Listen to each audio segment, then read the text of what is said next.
د پاکستان د ټولو نه د ټاپ ګڼ کپان د ټاپ خورغود مرغود تللی دي د مولانا فضل الرحمن کور نه،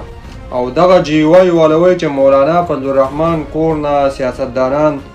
طواف کوي. طواف نعوذ بالله دوی له داسې الفاظ استعمالول دا جایز دي او موږ له ناجایزه دي، ولې چې مولانا فضل الرحمن کور دیو د خانه کعبې نه بهتر بولي. بل طرف ته د مولانا فضل الرحمن کور ته تللی دي دا هغه مولانا دی چې همیشه په کرایه باندې، همیشه په ډالرو باندې، همیشه په وزارتونو باندې، همیشه په کرسۍ باندې خرڅ شوی او ضمیر فروش او ضمیر خرڅه مولانا دی، او همیشه دی خرڅ شوی دی په کشمیر کمیټۍ چیرمن باندې، د ډیزلو په پرمټ باندې،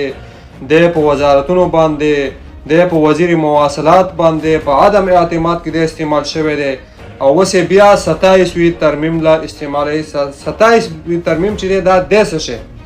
27 ترمیم دا دی چې د ملک نه به مکمل اختیار هر څه لاړ شي، هغه به د یو جرنل د لاس ته لاندې لاړ شي، هغه به د 2030 پورې جرنلي، او د 2030 نه وروسته بیا هم راتلی شي د 2035 پورې. نو چې په دې فیصله کې په دې 27 آئینی ترمیم کې مولانا فضل الرحمن استعمال شو، نو زما د په رب قسمي چې دا د پاکستان په د تابوت کې اخرنی میخ دی چې مولانا فضل الرحمن بیټک وای، او د سپینې ګیرې په توره ګیره راغلی، او د سپینه ګیره په سیاست کې سپینه کړه، توره ګیره سپینه کړه، او حقیقت یې ونه وي، نه د پښتنو په حقله، نه د ظالم جابر نظام په حقله، او نه د ریاست په حقله، خو بس همیشه خرڅ شوی او ضمیر فروشه مولا دی.